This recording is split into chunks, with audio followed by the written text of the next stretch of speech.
coming for Wednesday afternoon.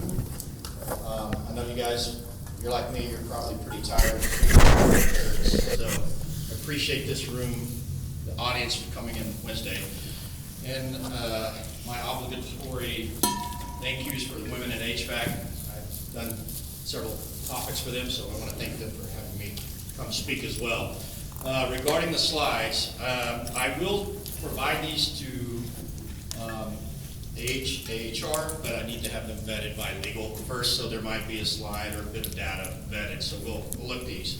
But basically, this is going to be a high level. What I told my colleagues over here in the regulatory world is that this is high level, right? I was asked to keep it high level by the event sponsor. It's not an ASHRAE talk. It's a very high level kind of conceptual thing, but it's got some data in it, not as much as I would normally do.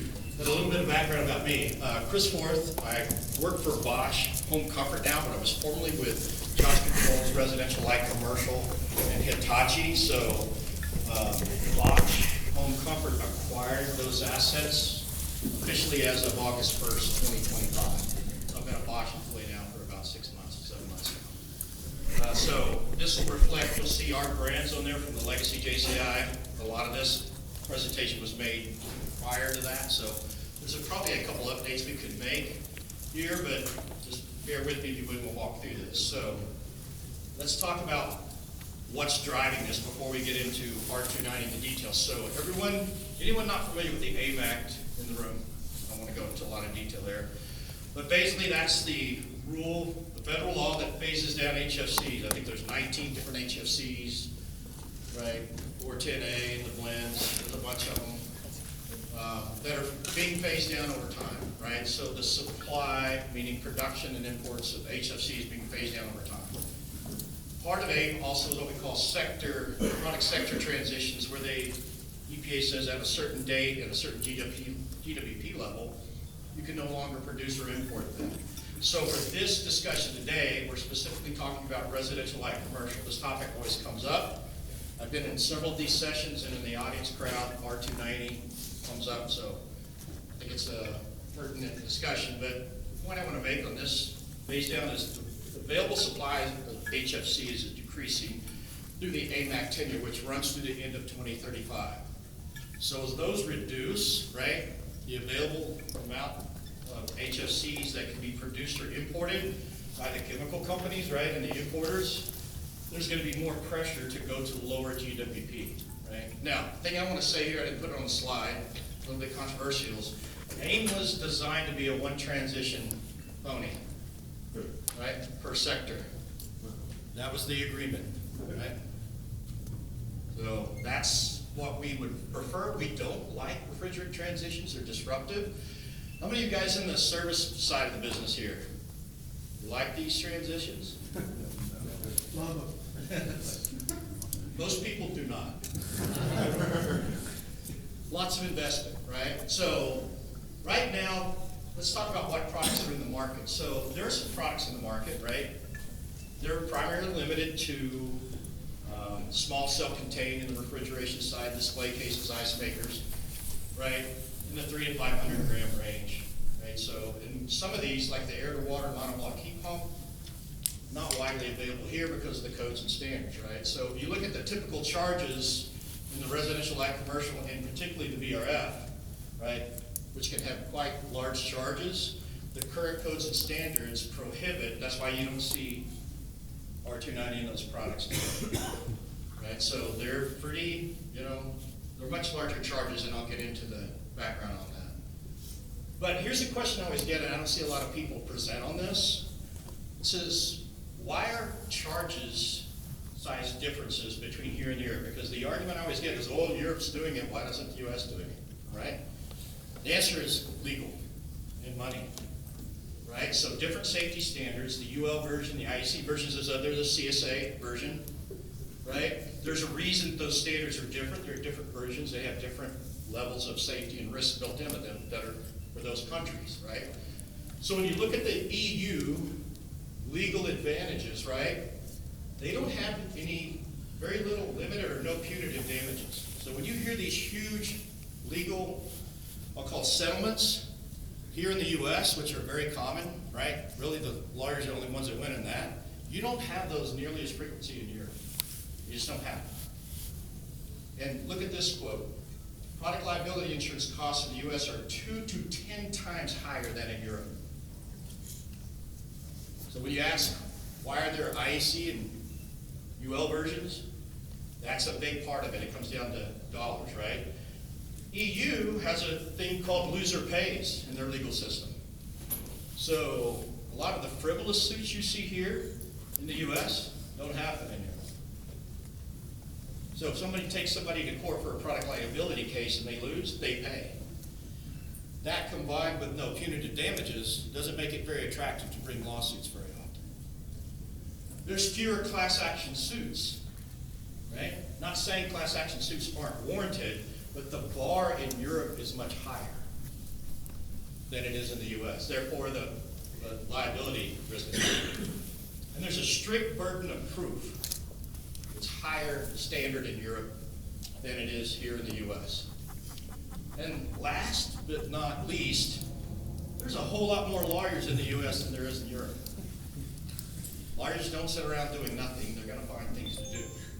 So when you put all these things together, right, and you say, why do we have different safety standards? Why is the cost higher?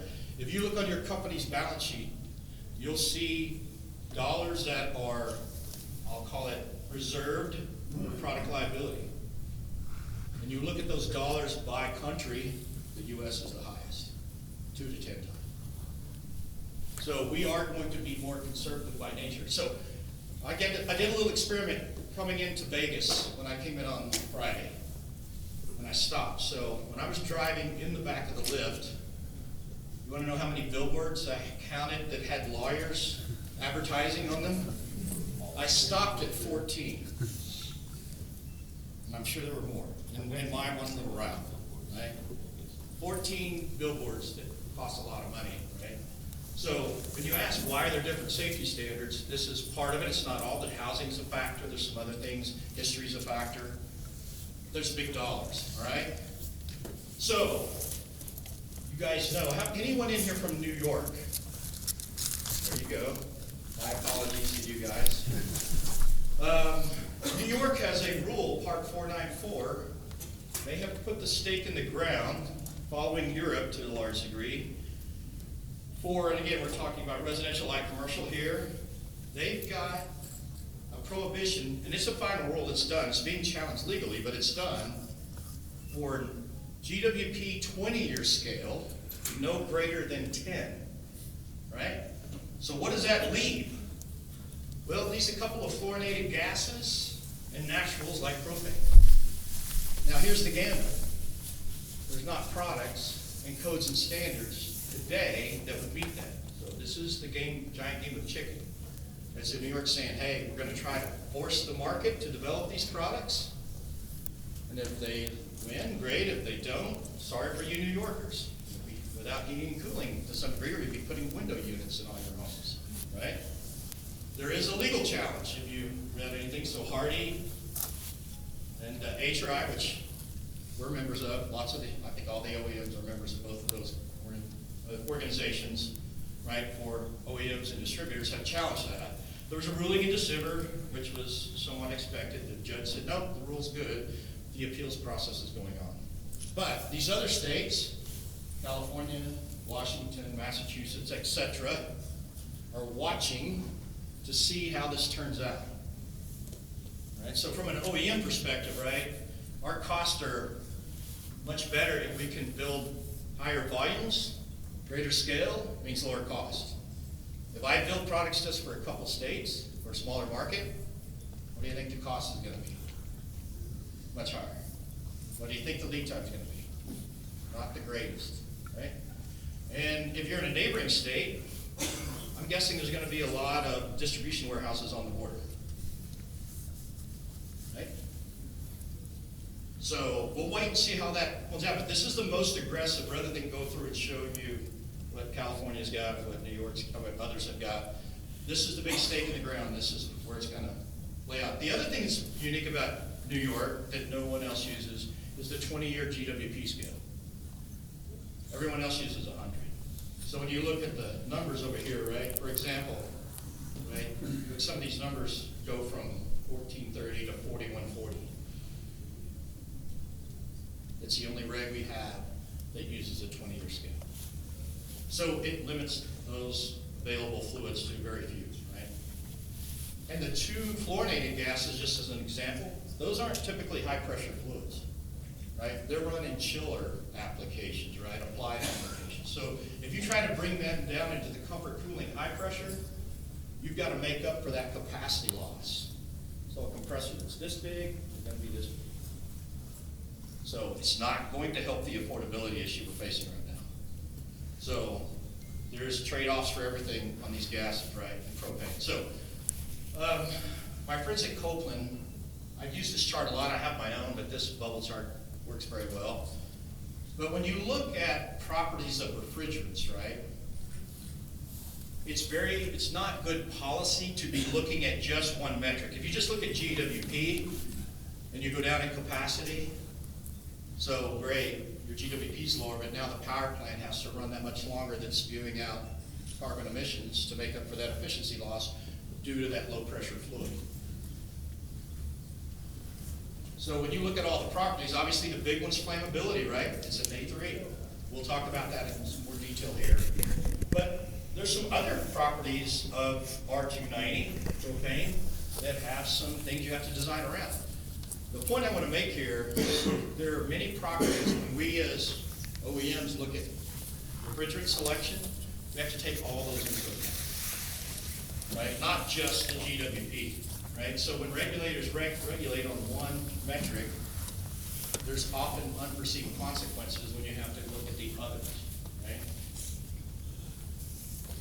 I won't go into too much of this detail, but again, you'll get the slides. So let's talk about the actual flammability relative, right? So we just spent, some of us, the better part of 10 years of our careers transitioning from A1s, right, to A2Ls, right?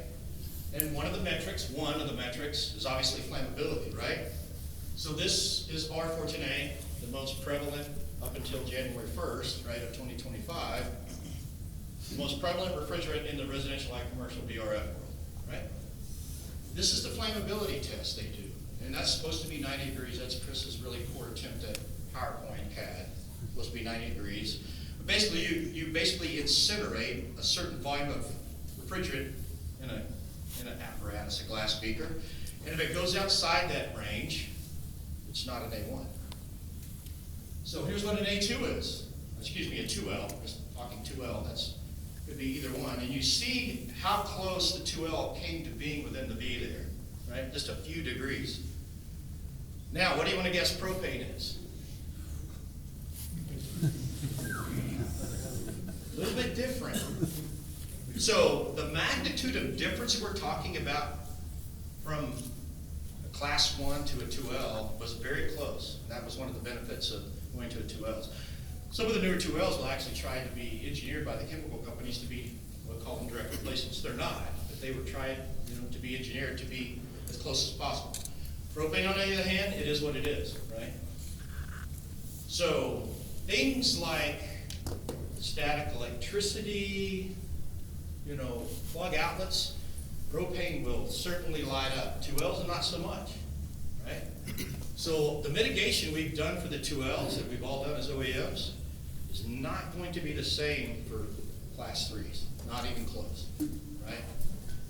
So the question is, how can we update the codes and standards to allow larger charges, right? There's a bunch of people, there's a few in the room here that work on some of these key committees that go through this process, right? And how you update or revise charge limits that are allowed for different refrigerants for different products, right? So the policy drivers that drive this, obviously with Kigali, AIM Act, we talked about that, right? But before a new refrigerant came to use, and we're talking R290, right, it still has to get ASHRAE 34 acceptance, and more importantly, EPA SNAP approval. So one cannot just go out and say, you know what, I'm gonna go make a product for 290, it's a known refrigerant, and put it in my product and start selling it. That's not allowed. EPA has to allow that through the SNAP, right? And they've done that through several SNAP rules. I'm not going to go into the rules here, but there's some pretty important ones. But you can't just go out and say, I'm gonna make it work, right? But that has a prerequisite. For our products that we're talking about here today, we use the 60335-2-40. Right? So those have to be updated. That's what I use as an OEM to design products. Right? And that's what tells me what my maximum charge levels are for a given product. The 2-89, that's for refrigeration. We're not talking about that, but those are both pertinent standards, right? And then once the design standards are updated, then the ash rate application standards need to be updated. So how the equipment's supplied. So I design it to 240, 289. Then the way the guys engineer it in the field, they have to do that, right?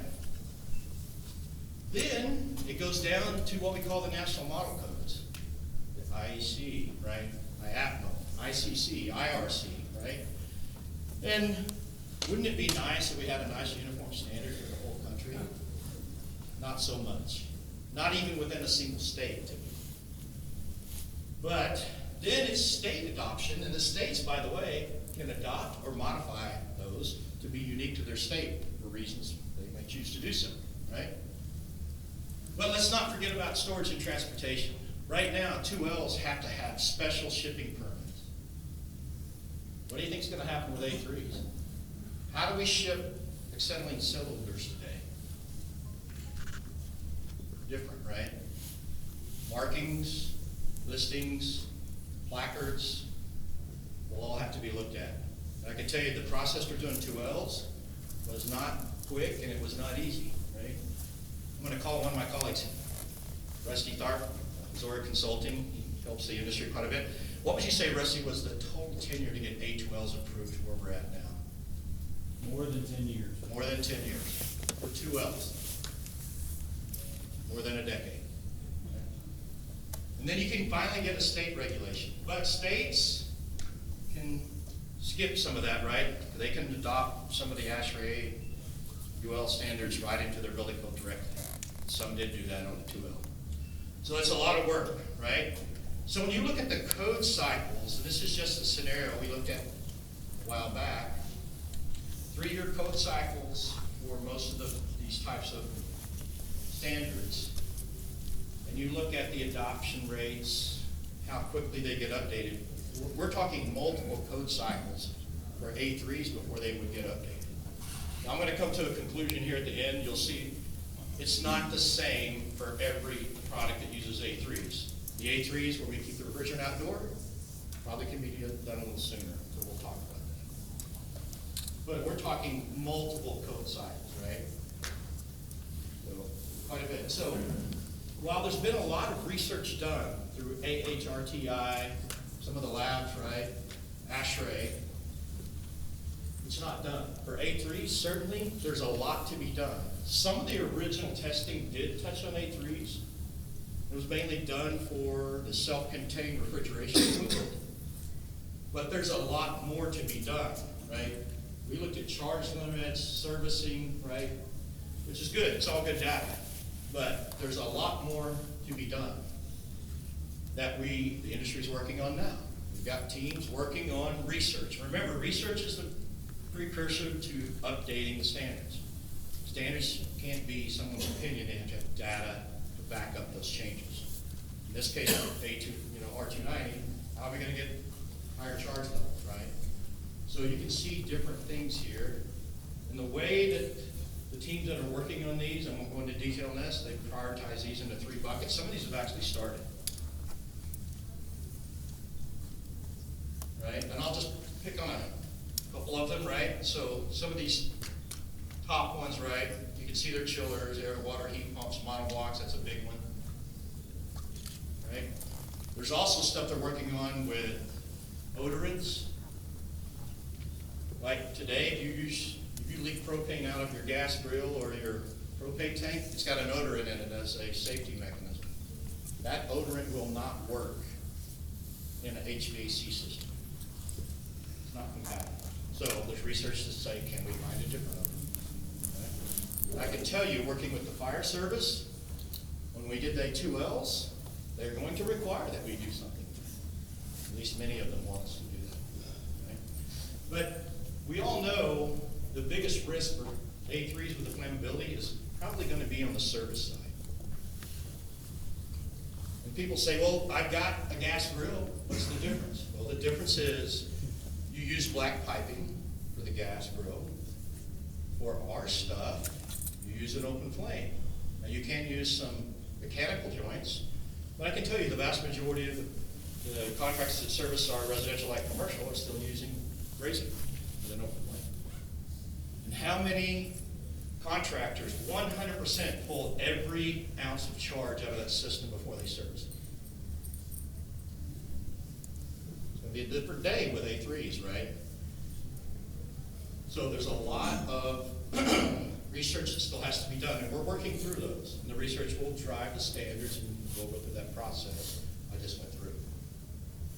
All right, so let's kind of do a little scenario here. So direct high probability systems, that means any system where if there's a leak, that it could get in the home, right? So if you got piping, it's tied to the supplier, be it a rooftop, split systems definitely in the house, right? Right now, the current standards on 240 is 114 grams. If you look at the normal charge levels of these products, I just picked a 3-ton heat pump that's a 25C tax credit and just did an average of all the kind of major OEMs off the HRI directory, 5 to 7 pounds. That's with a standard line set. Right? That's 114 is not even going to come close to that. So we got benefits of A3s, right? It's natural, you can vent it, although I wouldn't, EPA says you can vent it. Fire marshal might not like it, right? It's ultra low, no heat transfer performance, no glide, right? We all know the challenges. Cost of safety mitigation. Any system above the minimum charge level, we call the A1 charge level, has to have an RDS on it. The RDSs we're using for A2Ls will not work for A3s. They are fast enough, right? Sensitivity levels will be different, much lower, finer levels, right? And these last these two bullets here, potential for increased service cost.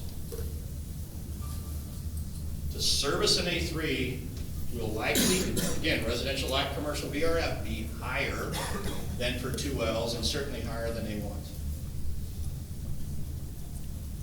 Liability cost is tied together. Those two kind of go hand in hand, right? Safety standard limitations on charge volume, also fuel with no odorant, must be refrigerant grade, storage and transportation limitations. I can assure you we're not done with that at all. So a significant hurdle there. Let's talk about where I think we could go sooner with A3s. Indirect low probability. These are systems where the refrigerant stays outside the occupied space and there's a secondary fluid that circulates in the conditioned space. So if there's ever a leak, the refrigerant stays outside. Right? Currently, we had, well, currently it's over, right? For 15.2, there was a change proposal to increase that to 5 kilograms, 11 pounds roughly. And how many comments did that get, Rusty? Dozens. A lot. So we thought, the standards guys, as I'll call them, thought surely we can get this. It's in Europe on the IEC side. Surely this won't be a big deal. Wrong. We got hundreds of comments, right? I think it was well over 100, right? And it got pulled back. So there's work going on to that, but that's where our initial thrust is going to be. But on these systems, if you look at those products I looked at and I showed that are R290 in the market, they're sealed systems. They don't ship with a Schrader core. They're completely sealed. There's no, I'm going to come against. The reason is Schrader cores are notorious for leaking. And we're not going to be able to allow very, very low leakage rates on A3s compared to 2Ls and 1s. Right? The lower system efficiency. I get into a debate all the time about this. So when you have a secondary loop and have to transfer that heat, by default, you're going to have lower efficiency and higher cost. So to transfer that heat from the refrigerant to the secondary brine, right? You don't want it freezing, it's got to have brine in it, antifreeze. There's going to be a loss there. There's extra energy for the secondary pump, right? And then the heat exchanger itself is not 100%. So you're going two directions that you don't want to go. Higher costs and lower efficiency compared to an air-to-air system, right? The current systems are the most efficient, cost optimized, just in terms of design. They got the fewest parts, they have the fewest heat exchanger losses, right? There's some good systems, don't get me wrong, but when you add those extra components, you're adding cost and you're adding losses. That's a trade-off. The other thing I'll point out here, there's no formal HRI test procedure for these products in the residential world today. We're using a chiller standard that's really not applicable to residential. So there's a standards group under work now at HRI to develop one. And one of the challenges we're going to have is on backsliding and crosswalk. What that means is you can't set a new standard that was lower than the previous standard. So there's a team working on this, but right now there's nothing in place. That itself is a pretty big deal, right? So overall, when you look at refrigerants, right, the first thing we've got to do is do a risk assessment. This is some actual testing of propane that was done with UL. Again, UL, US, and the EU are not the same in terms of safety risk, but when you look at the standards, you take into account many other factors besides GWP. There's a lot of different things to take into. Normally as engineers, we look at efficiency, glide, capacity, right? If there's intellectual property, that's a factor, right? And some, we just pick one, right? That's not how it works for us as OEMs. So you gotta take all these things into account, the codes, the phase down schedule before you come up with a new refrigerant, right? So here's my last slide, and we'll open it up for a few questions, right? This is just a few bullet points. So at the end of the day, the codes and standards got to be updated to allow larger charges. Right? That's just the fact, and that's what people are working on right now. They probably will prioritize the air to water, right? Direct system adoption of us in the U.S. adopting IEC standards. There's a push to do that in one of the states right now. Right? It's not likely for those reasons I talked about on the liability side.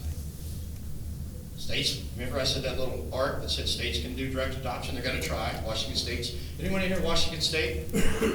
Washington State's going to try to do that, would be my guess. Right? Here's the lessons learned from 2Ls. You better engage the fire officials now, because they got power to veto. And they will, and they did on 2Ls. I will make this statement and I'll kind of look for confirmation from the guys in the audience that worked on this. Had the fire marshals not weighed in, we probably would have made our transition to 2Ls earlier. Is that fair? Much earlier. Yeah. So lessons learned from the 2L transition. The same thing will apply certainly for A3s. There's jurisdictions like in New York City, they got a ban on propane. Right? Air to water systems, where you in a sealed system kept outdoors, are like monoblocks, right? Those are where the first inroads will come. You're like, yeah, I get it. But even those will have constraints. As I mentioned, when we tried to do the proposal in 15.2, they got pulled back due to so many comments. Right? Air-to-air systems where refrigerants can leak indoors, most likely to be limited to small capacity systems. Right? We can debate how much you put in a circuit, independent circuits, but they're going to be small. That's what we have today. Most of your homes today have direct air-to-air systems. Initial introduction of the A3s in the residential light commercial market will likely be targeted for new construction designed for them, because trying to do a retrofit from an air-to-air to air-to-water is not going to be a fun experience. It will be expensive. Plus you're adding more, heat exchanger, pump, raised plate, glycol. Compared to air, this is all relative to air. So I've had people argue, oh, we can make really efficient systems. Yeah, whatever you can do on air to water, I can do air to air with less money. Air to water systems will still face application limitations. So what we learned in the comments, right, if you look at the current model blocks over in Europe today, one of their big obstacles is clearances. there's not always the necessary required clearances to allow any escaped A3 like propane to dissipate properly. So there's a lot of work being done to say, hey, we can narrow those clearances, right? There's risk that comes with that. But clearances between buildings, depressions, because remember, propane's heavier than air, it's gonna pool. And so some of the comments I read was like, hey, how close can I put two units together on a high rise? So if the unit below it has an event, how close to the unit right above it on the window ledge be before it's a risk for that? So like I said, even in air to water systems, indirect, low probability, it won't be just treated however you want. There's gonna be limitations, right? Some existing ordinances currently prohibit propane. They don't do it, they won't allow it. You've not been to New York City, again, there was one here. Now I'm talking New York City proper, right? No propane, period. If you talk to fire marshals, it's not negotiable. So they're prepared to do battle with the building code officials, right? And I mentioned the DOE test procedure. Before these things, air to water, start getting, I'll call it major introductions, the AHRI 1700 committee will have to do their work. And when they do, we don't know what the implications are going to be, but again, what I mentioned on that backsliding, there'll have to be a crosswalk done to the metrics, whatever we decide to use for air to water. And they'll have to figure out how that test procedure is going to work. And there's I'll call it a debate between the legacy boiler guys and the legacy HVAC guys on how that needs to happen. But that's got to happen, right? I just mentioned the crosswalk, right? Now, you heard me mention air to water system will be less efficient because of the components, the heat loss, and the extra power. Okay? So that's my last slide. Here's my contact information. If you'd like to talk. I know we're late. I'm a little bit ahead, but I don't think it'll hurt for everyone to get out early if they like. So I'll open it up for a few questions, if you guys would like. Certainly. State your name and organization, please. Mary Ellen Cox, I'm with Peak Corporation. Okay. So, with Peak, well, I think, you know, it was one of the, they put a link to a page where you show the United States and the regulations for each state, like how, each state would be acting for itself, is that a thing? Yeah, so HRI has a map. You can look at A2L map. And I think you'll find a map, you can go in for each state, and it'll tell you what state's got what building code, and if it's enabled, and provide links. Sometimes it's legislation that's enabled it, sometimes it's adoption of certain, safety standards we talked about here, but that HRI map, it's open, free to everyone. So that would be where you want to go. Good question. Yeah.